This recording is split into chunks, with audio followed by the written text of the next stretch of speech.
अस्सलाम वालेकुम दोस्तों, उम्मीद करता हूं आप सभी लोग खैरियत से होंगे। इस वीडियो में सऊदी अरब की ज़रूरी खबरें आप लोगों से शेयर करूंगा और साथ ही साथ इजराइल और हमास के बीच में जो जंग चल रहा है उसके रिगार्डिंग जो है ज़बरदस्त अपडेट आए हुए हैं। युद्ध विराम की बात हो रही है, वो जो भी बंदिश बनाए गए हैं उनको जो है रिहाई की बात हो रही है और एक ऐसा दावा हुआ है कि इजराइल के बहुत सारे टैंकों को हमास ने तबाह कर दिया है और तेल अवीव के कई सारे जगहों पर, यानी इजराइल का एक जो राजधानी है तेल अवीव, वहाँ पर अटैक हुआ है, अटैक किया गया हिजबुल्लाह के द्वारा। और जो सऊदी अरब की खबरें रहेंगी उसमें जो है जौजात की तरफ से जो है ज़रूरी अपडेट आया है, लोगों को चेताया गया है, ये उनसे कांटेक्ट करने के रिगार्डिंग है।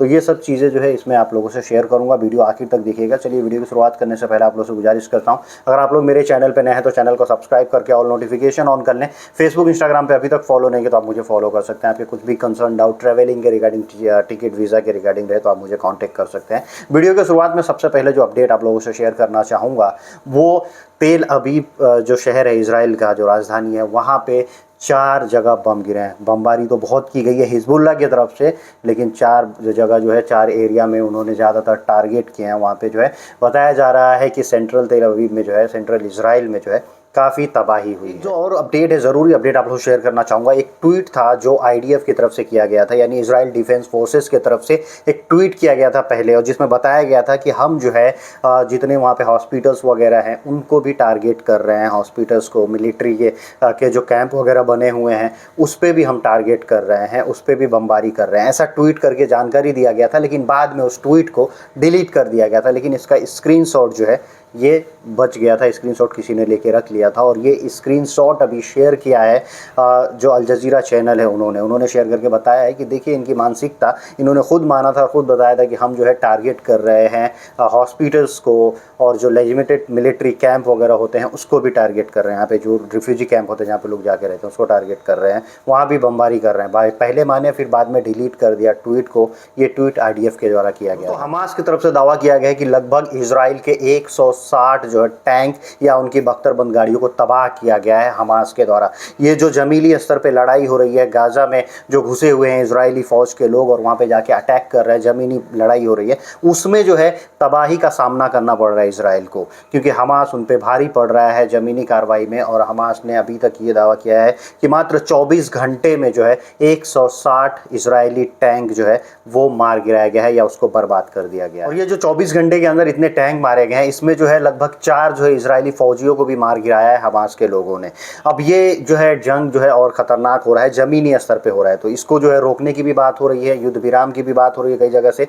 लेकिन जो है हमास जो है वो खुल के सामने आ रहा है, चुनौती दे रहा है इजराइल को। इजराइल जो खुद को जो है बहुत ही बड़ा तीसमार खान समझता था, आज उसकी हालत पतली हो रही है जब वो ज़मीनी स्तर पे लड़ाई कर रहा है। तो हवा में जब बमबारी करना होता है तो उसमें इजराइल जो है आगे निकल जाता है, क्योंकि कोई भी प्रोटेक्शन और कोई भी आर्मी जो है वो इनके पास नहीं है, फ़लस्तीन के पास नहीं है जो इस तरह की चीज़ों को डिफेंस कर सके। लेकिन जब ज़मीनी स्तर पे कार्रवाई हो रही है तो इजराइल के सारे हथियार जो है वो बेकार हो जा रहे हैं हमास और फ़लस्तीनियों के हिम्मत के सामने। और जो ये सीज़ फायर की बात हो रही है, इसी पे एक समझौता की बात हो रही है, तो हमास जो एग्री हुआ है कि हम लगभग 70 हॉस्टेजेस को जो है रिलीज़ कर देंगे अगर इजराइल 5 दिनों के लिए जो है युद्ध विराम करता है, यानी 5 दिनों के लिए सीज़ फायर करता है, युद्ध को रोकता है और जो भी ह्यूमैनिटेरियन या आदमी को जो चीज़ों की ज़रूरत है, जो डेली यूजेस की चीज़ें हैं, उसको जो है गाजा के लोगों तक पहुंचाया जाए और 5 दिनों का युद्ध विराम किया जाए, तो हम इसके बदले में 70 हॉस्टेजेस को जो है छोड़ देंगे। ये हमास की तरफ कहा गया है, हमास की तरफ से कहा जा रहा है। लेकिन ये हमास क्यों कर रहा है? कतर के मीडिएटरशिप की वजह से। कतर का मीडिएटरशिप है और कतर इसमें मीडिएटरशिप कर रहा है दोनों देशों के बीच में, और वो कह रहा है कि अगर जो है कतर का ये मीडिएटरशिप चल रहा है, हम मान लेंगे 70 हॉस्टेजेस को छोड़ भी देंगे, लेकिन बदले में 5 दिनों का युद्ध विराम होना चाहिए। और कहीं ना कहीं जो इजरायली लोग हैं, जो यहूदी लोग हैं, वो खुद इजराइल के अगेंस्ट खड़े हैं, चाहे वो इजराइल की बात हो या पूरी दुनिया की बात हो।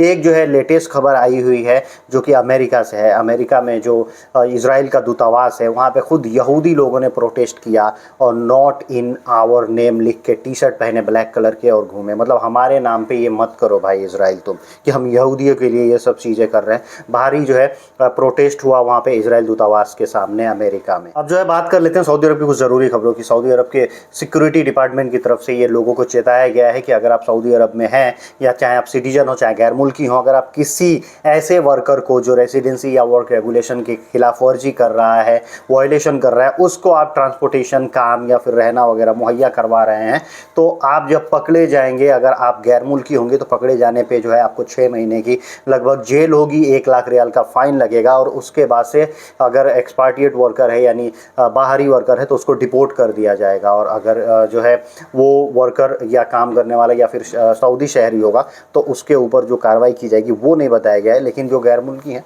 उनके लिए ज़रूरी है कि कोई भी वायलेटर हो, अगर अपनी गाड़ी में भी उनको जगह देना हो, कई बार ऐसा होता है ना, जो हाउस ड्राइवर या किसी तरह के ड्राइवर होते हैं तो किसी भी अनजान आदमी को जो अपनी गाड़ी में बैठा लेते हैं कुछ पैसों के लिए और उनको बोलते हैं हम कहीं छोड़ देंगे। लेकिन इकामा ज़रूर चेक कर लीजिए, अगर इकामा वगैरह उसका एक्सपायर है और वो इलीगल तरीके से सऊदी में रह रहा है तो पकड़े जाने पर, अगर कहीं चेक इन में पकड़े जाएंगे तो आपके ऊपर ये सब कार्रवाई हो सकती है। दोस्तों एक अपडेट आया है जौजात की तरफ से। जौजात ने ऑफिशियली जो अनाउंस किया है और बताया है कि हमारा कोई भी जो है व्हाट्सअप जो है ऐसा अकाउंट नहीं है, व्हाट्सअप एप्लीकेशन पे हम लोग नहीं है जहां से हम लोगों की मदद करने का दावा करें। अगर ऐसा कोई भी करता है, व्हाट्सअप पे आपको कांटेक्ट करता है और बोलता है हम जौजात की तरफ से हैं, आपकी जो भी मदद होगी हम करेंगे, और आपके साथ वो फ्रॉड कर देगा। क्योंकि जौजात जो है ऑफिशियली अनाउंस कर दिया है कि हम जो है व्हाट्सअप पे नहीं है, हमारा कोई व्हाट्सअप अकाउंट नहीं है या व्हाट्सअप कोई पेज ग्रुप वगैरह कुछ भी नहीं है व्हाट्सअप पे।